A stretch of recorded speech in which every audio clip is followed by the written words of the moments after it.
ጌታችን አምላካችን ሶስት መሰረታዊ ትምህርትን አስተምሮናል። የመጀመሪያው ያስተማረን ሰላምን ስለመስጠቱ ለሐዋርያት ጽናትን ሰላምን መስጠቱ ነው። ሁለተኛ ደግሞ ስልጣን ሰጣቸው፣ በኃጢአተኞች ላይ ስልጣን ሰጣቸው። ሶስተኛ የቶማስ አለማመን በደንብ አድርጎ ጌታ ኢየሱስ ክርስቶስ አስተምሯል። እነዚህን ነገሮች እንማማራለን። እግዚአብሔር አምላካችን እንዲያስተምረን የእሱ ቅዱስ ፍቃድ ይሆንልን። ዳግማይ ትንሣኤ፣ ዳግም ትንሣኤ ምን ማለት ነው? እንግዲህ ዳግም ትንሣኤ ሁለተኛ እንደመወለድ። ትንሣኤ ስንል 5 አይነት የትንሣኤ አይነቶች አሉ። ከ5ቱ አይነት የትንሣኤ አይነቶች የመጨረሻው ትንሣኤን ነው ዳግመ ትንሣኤ ኢየሱስ ክርስቶስ ሊያስረዳን ሊያስተምረን የፈለገው።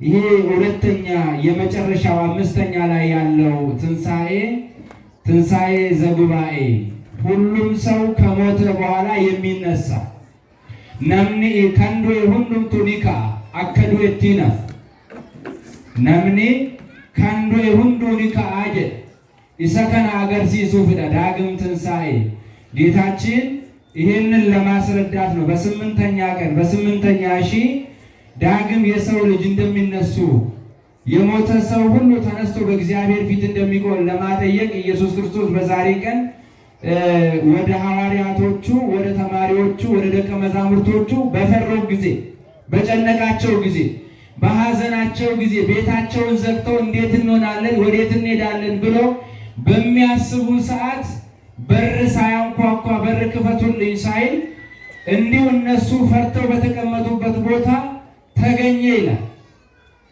ሰላም ለእናንተ ይሁን አላቸው። ሰላም ለእናንተ ይሁን። እኛ የፈራን ሰዎች፣ የደነገጥን ሰዎች፣ ወደ ኋላ ያልን ሰዎች እግዚአብሔርን ስናምን እኛ ሳናውቅ እሱ በሚያውቅ መጥቶ ይረዳናል። ዛሬም ድረስ እንደ ኃጢአታችን ሳይሆን እንደ በደላችን ሳይሆን በምህረቱና በቸርነቱ አምላካችን እያገዘን እየረዳን ዘመንን በዘመን ሳምንትን በሳምንት ቀንን በቀን ሰዓትን በሰዓት እያፈራረቀ ያኖረናል። አምላካችን ስሙ ለዘላለም የተመሰገነ ይሁን። በፈሩ ሰዓት ወደ ቤታቸው ገባ። ሰላም ለእናንተ ይሁን አላቸው። ደነገጡ፣ ፈሩ። አምላካቸው እንደሆነ ለማጠየቅ እጆቼን ተመልከቱ፣ እግሮቼንም ተመልከቱ፣ የተቸነከርኩበትን ጎድጓዳውን ይዩት አላቸው። እነሱም አስተዋሉ፣ አመኑት ይላል። በመካከላቸው ያልነበረ ዲዲሞስ የተባለ ቶማስ ነበረ። ሲያምኑት እንዲህ አላቸው፣ እናንተ በኃጢአት የወደቀውን ሰው ኃጢአት ተሰርዮልሃል ካላችሁ ኃጢአቱ ይሰረይለታል። ነገር ግን አይሰረይልህ ካላችሁ ደግሞ አይሰረይለትም አለና ኢየሱስ ክርስቶስ ስልጣን ሰጣቸው። አንድም ለካህናት አባቶቻችን በምድር ያሰራችሁት በሰማይ የታሰረ ይሆናል፣ በምድር የፈታችሁት በሰማይ የተፈታ ይሆናል ሲል ለሐዋርያት ስልጣነ ጴጥሮስ ወጳውሎስ የምንለው ለካህናት የተሰጠ የማሰር የመፍታት ለካህናት የተሰጠውን ሲያጠይቅ ኢየሱስ ክርስቶስ ይህንን ስልጣን ለሐዋርያቱ በተዘጋ ቤቱ ሰጥቷቸዋል ማለት ነው። የመጀመሪያው ኢየሱስ ክርስቶስ የመጀመሪያ ሰላሙን ነው የሰጣቸው። ሰላሙን ፍቅሩን ነው የሰጣቸው።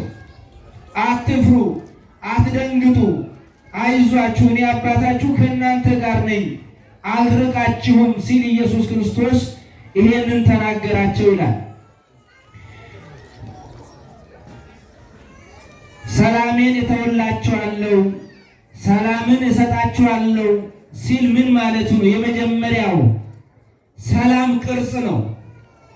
ሰላም እንደ እስራኤላውያን ባህል አንድ ሰው ሲሞት ለሚወደው ለልጁ፣ እንዳውም እንደ ኢትዮጵያውያን ባህል እኛ አባትና እናቶቻችን ሲሞቱ የነሱን ገንዘብ፣ የነሱን ልብስ፣ የነሱን ሀብት እንወርሳለን። እንወስዳለን ማለት ነው። ስለዚህ ኢየሱስ ክርስቶስ ቁስ ነገር አልሰጣቸውም፣ ሰላምን ሰጣቸው። የማይጠፋውን ዘላለማዊ የሆነውን ሰላም ኢየሱስ ክርስቶስ ሰጣቸው። ጎፍታን ኬኛ ኢየሱስ ክርስቶስ ነጋ ቦኒ ስኒፍ ኬና ጃለለኒ ስኒፍ ኬና ነጋ አኒ ስኒፍ ኬኑ አዱኛን አከ ከኒቱ ሚቲት ከናፉ ነጋን ሲኒ ኬና የቹን ኢሳ ነምኒ ጋፈ ዱኤ ነመ ጃለቱፍ ነጋ ኬና ዋን ቀቡ ኬና ነምኒ ካን አባን ሃቲ ኬኛ kan qabannu laatu nuyis dhaala abbaa keenyaati jennee manas ta'uu danda'a, lafas ta'uu danda'a, waan isaan nuu kennan sana ni fudhannaa jechuudha. Akkuma kana gooftaan keenya Iyyasuus Kiristoos isa darbu osoo hin taane isa hin dabarre nagaasaa isaanii laatee jechuudha. ጭንቀትን ፍርሃትን የሚያሸንፍ ከአእምሮ በላይ የሆነውን የውስጥ መረጋጋትን እሱ እየገረፉት እየተፉበት እያዳፉት እያንገላቱት ያስቻለውን የመረጋጋት መንፈስ የሰላም መንፈስ እሰጣችኋለሁ አለ። ሰላሜን እሰጣችኋለሁ ሲል ሰላሙን ከእሱ ከመለኮታዊ ባህር የሚሰጥ መሆኑን ሲያጠይቅ ነው። ከኔ ነው የሚሰጥ ሰላም ነገር ከኔ ብቻ ነው፣ ዓለም አይሰጣችሁም እንዲህ አይነቱን ሰላም ሲል ኢየሱስ ክርስቶስ ሰላሜን እተውላችኋለሁ፣ ሰላም ለእናንተ ይሁን፣ ነጋኔ ስንያተው ጃለሌ ስኒፋተው ጀዴቱ ጎፍታን ኬኛ ኢየሱስ ክርስቶስ ዱበተ ጀቹን ከዓለም ሰላም የሚለይበት ምክንያት ምን ምን ናቸው? ዓለም እንደሚሰጣችሁ ሰላም አይደለም እኔ የሚሰጣችሁ አለ። የዓለም ሰላም ብዙ ሰላሞች አሉ። ለምሳሌ በነገሮች ልንደሰት እንችል ይሆናል። ጊዜያዊ በሆነ ነገር ልንደሰት ሊሆን ይችላል። ሀብት ባገኘን፣ ንብረት ባገኘን፣ ልብስ ባገኘን፣ እንዲሁም ደግሞ በተለያየን ከጓደኛ ጋር ስንሆን ልንደሰት ይሆናል። ያ ወቅታዊ ነው፣ ዓለም ነው፣ የሥጋ ደስታ ነው። ክርስቶስ የሚሰጥ ሰላም ግን እንዲህ አይደለም። የዓለም ሰላም በሁኔታዎች የተገደበ ነው። የክርስቶስ ሰላም ግን ከሁኔታዎችም በላይ በችግርና በሕመምና በሞት ጊዜ የሚያረጋጋ ነው፣ ሰላምን የሚሰጥ ነው ይላል። የዓለም ሰላም ውጫዊ ነው ይላል። ውጫዊ ነው፣ በዙሪያችን ያሉ ነገሮችን ሲከተሉ ሲሳካልን ነው። ውጫዊ ነው። የክርስቶስ ሰላም ግን ውስጣዊ ነው፣ አእምሮን የሚያድስ ልብን የሚያድስ ነው ሲል ይናገራል። ነጋን ጎፍታ ኬኛ ኢየሱስ ክርስቶስ አከወር ብየለፋ ላተሚት ብይለፋ የሮረቱ እንዶፍቴ ኑኬኒቲ ጀዳ የሮረቱ እንዶፍቴ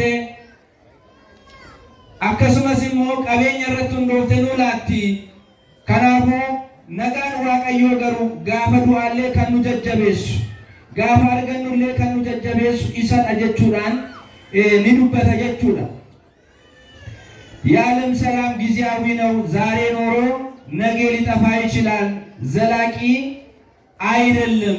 የክርስቶስ ሰላም ግን ዘላቂ ነው፣ ዘላለም ይኖራል፣ ይቀጥላል፣ ቀጣይነት አለው። ስለዚህ ነው ሰላሜን እተውላችኋለሁ፣ ዓለም እንደሚሰጣችሁም አይደለም እኔ የምሰጣችሁ። አንድም አባታቸው መሆኑን ሲያጠይቃቸው ነው። ልባችሁ አይታወክ፣ አትፍሩ፣ አትደንግጡ፣ ፍርሃትን አሸንፌአለሁ። የፍርሃት አባት የሆነውን ጠላትን በመስቀል ላይ ሰላምን ሰጥቻለሁ ሲል ነው። ጥልን በመስቀሉ ገደለ እንዳለ የጥል አባት የሰላም እጦት አባት የሆነውን ጥንተ ጠላታችንን ዲያብሎስን ኢየሱስ ክርስቶስ በመስቀል ላይ ተሰቅሎ ያንን አርቆልናል። ይህንን ሲናገር ነው ለሐዋርያት የተሰጠ ስልጣን ጌታችን ኢየሱስ ክርስቶስ በዚህ ጊዜ ነው እንግዲህ ምን አላችሁ? ኃጢአታቸውን ይቅር ያላችሁ ሁሉ ይቅር ይላችኋል፣ ያላላችኋቸው ደግሞ አይባሉም ሲል ኢየሱስ ክርስቶስ ስልጣን ሰጥቷቸዋል። በዚህ እናያለን። በዚህ ቀን በዳግም ትንሣኤ የምናየው ይሄንን ነው።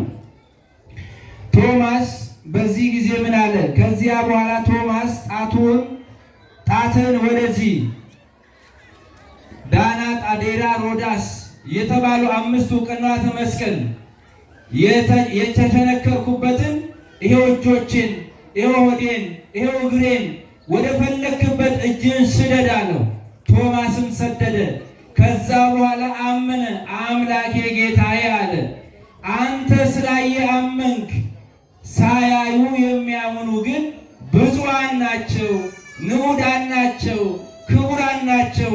ሳያዩ የሚያምኑ አምላክ አለኝ፣ ፈጣሪ አለኝ፣ የሚያኖረኝ አለኝ፣ ሕይወት አለ ብለው የሚያምኑ ሰዎች የታደሉ ናቸው ብሎ ጌታችን ኢየሱስ ክርስቶስ በዛሬው ቀን ተናግሯል። ከብዙ ጥቂቱ እነዚህ ናቸው። ብዙ መሰረታዊ ትምህርቶች ይኖሩናል። ነገር ግን ሰዓታችን ይሄ ብቻ ስለሆነ በዚህ ይበቃናል። ሌላ በዛሬው ቀን ጋብቻቸውን ያደረጉ እህትና ወንድሞቻችን በቤተ ክርስቲያናችን አስተምህሮ ገና ኦሪት ዘፍጥረት ላይ ትዳርን የመሰረተ ራሱ እግዚአብሔር ነው።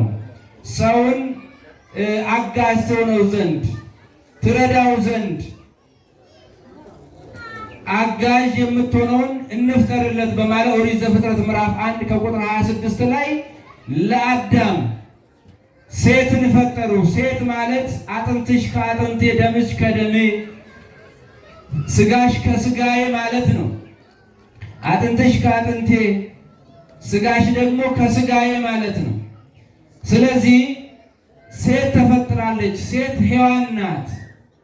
ነገር ግን የተፈጠረችው ሔዋን ለምንድን ነው? አንድም ልታግዘው ነው።